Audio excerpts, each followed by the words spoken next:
Hey K-popers, and welcome back to Hallyu. This week in K-pop we got a very candid interview from VVG member SinB on some of the happenings that led to GFriend's shocking disbandment.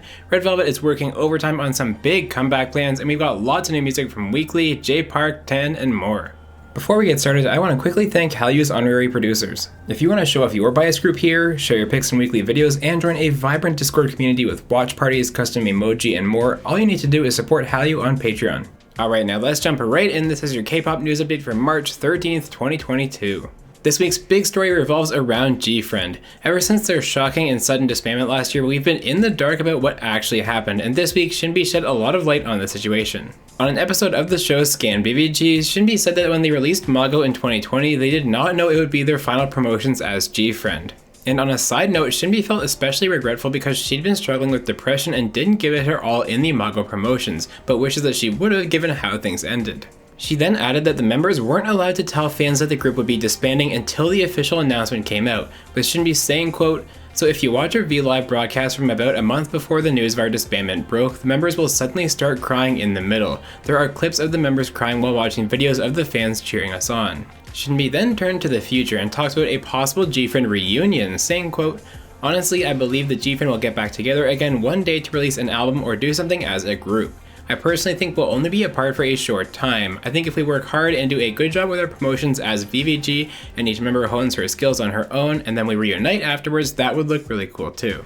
And in a very touching moment, she also shared the reason why BVG has not chosen a leader, saying, quote, "We decided amongst ourselves, we don't need more than one leader, so one is enough. So let's not pick a leader. And we didn't choose a new leader, we left the spot of leader open for her." Alright, who's cutting onions? SinB's interview was very heartfelt and candid all the way through, and it finally starts to unpack the story from 2021.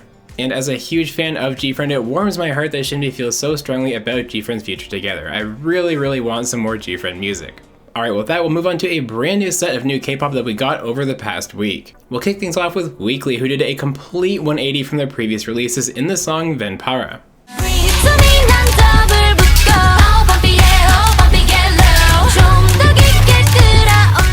Omega X dropped this MV for Liar, a B-side off of their latest album.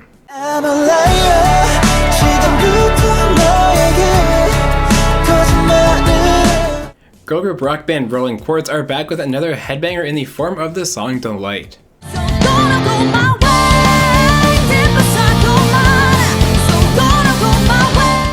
Kim Woo-suk finds himself in a fanciful world in his new comeback. This is Switch.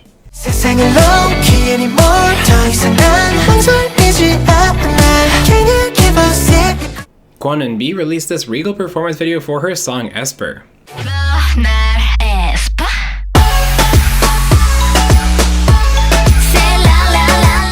Bada's Lucid Dream sees the soloist reliving past memories in a bittersweet ballad.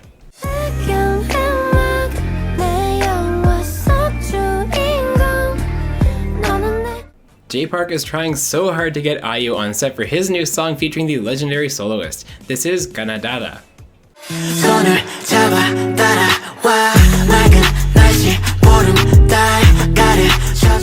Tan, the boy group born from the show Wild Idol, made their debut this week with the song Do Do Do.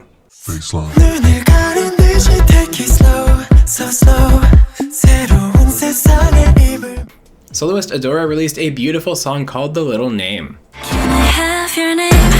We were the stars, and the light shine like the star. And last but not least, it's Pak Bom with Melomance's Kim Min-suk combining forces in a grandiose ballad. This is Flower.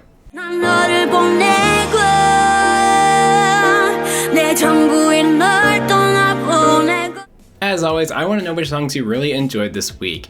My pick this week is J Park and IU's collab. Ganadada is a great low-key bop, and the MV is equal parts hilarious and very well produced. And with that, let's talk about some upcoming releases in Comeback Watch. We'll start with Red Velvet, who are putting in some serious work. The group will be returning with the song Feel My Rhythm and its EP on March 21st. But that is not all. They'll also be releasing a Japanese album called Bloom on April 6th. That is a Korean EP and a Japanese full album within 16 days of each other. Holy moly. And sticking with SM, we also got some news around EXO member Suho. He'll be releasing a solo album in April, which will be his first new music since being discharged. Laboom will also be returning with an April comeback. This news comes just 5 months after their latest mini-album Blossom, which released in November of last year. And now back to some more news, starting with Brave Girls, who are the latest girl group to suffer from a COVID-19 outbreak. After Minyoung was diagnosed with a case of the coronavirus, Yoojung and Eunji also tested positive from their own rapid tests. Brave Entertainment has announced that their album will still be released on the 14th, however showcases and promotions will be postponed until at least the 23rd due to isolation requirements. And speaking of COVID-19, Luna have fully recovered from their outbreak. After all 12 members tested positive, the isolation period is now over and the group is returning to regular activities. The Korean Business Research Institute has published its girl group brand reputation rankings for March 2022, and wow, Blackpink is at number 1, which is pretty expected, but coming in at number 2 is A-Pink, while number 3 is Girls' Generation. For some context as to how absurd it is that Girls' Generation is still number 3, here's a fun comparison. This is equivalent to NMIXX being the third most reputable girl group in K-pop in the year 2037. 2037! All hail the second generation juggernauts A-Pink and Girls' Generation. Wow. Congratulations to IVE. The MV for 11 has become their first one to hit 100 million views on YouTube. And speaking of accomplishments, congratulations also to Trey Yena. Her debut album Smiley is killing it and has officially passed 100,000 copies sold.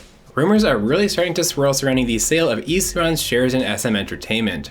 We already know Suman is looking to exit his 18.73% ownership position in the label, and this week Korea Economy TV jumped the gun in reporting that Kakao had actually bought the shares already. However, Kakao quickly clarified it had not finalized anything as of yet, so we'll just have to keep waiting for now. Buckle up everyone, because it is time for another round of Ticket Madness courtesy of JYP Entertainment. That's because Stray Kids have officially announced their second world tour. As of right now, several US dates have been announced, but no Canadian ones. Some upsetting news came out surrounding boy group Jaeha's leader, Junyoung. The idol was caught driving drunk by police after driving the wrong way down a one-way road. Junyoung's blood alcohol content was 0.113%, nearly quadruple the legal limit of 0.03%. Pixie's Ella will be taking a hiatus to take care of her health. According to LR Entertainment, Ella was having difficulties after the Temptation album promotions, and she's taking a break until further notice. And for our final news story this week, we have a ton of charitable donations from idols. On March 4th, a wildfire broke out on the eastern coast of Korea, and the list of idols who have donated to help people affected by it is long. The list includes BTS's Suga, Kim Hee-sun, IU, Yoo Jae-suk, Kim Se-jung, NCT's Do-young, Girls' Day's Hyeri, Park Shin-hye, and many others, as well as official donations from SM, JYP, and YG Entertainment. And with that, we'll move on to another week in music shows. This week was all about STAYC. The girl group took home 4 straight wins on the show Champion, M Countdown, and Music Bank for their song Run to You. And then rounding out the week was Taeyeon once again, who continued her streak with 2 more wins for INVU on Show Music Core and Inkigayo. Who do you think will be next week's big winner? Let me know down in the comments below. Alright K-popers, you're now officially caught up on everything going on in the K-pop world. Let me know how you feel about the week's news and the new music we got in the comments down below. As always, if you want to stay caught up with the K-pop world as it happens while having tons of fun every single week, make sure you're subscribed right here to Hallyu.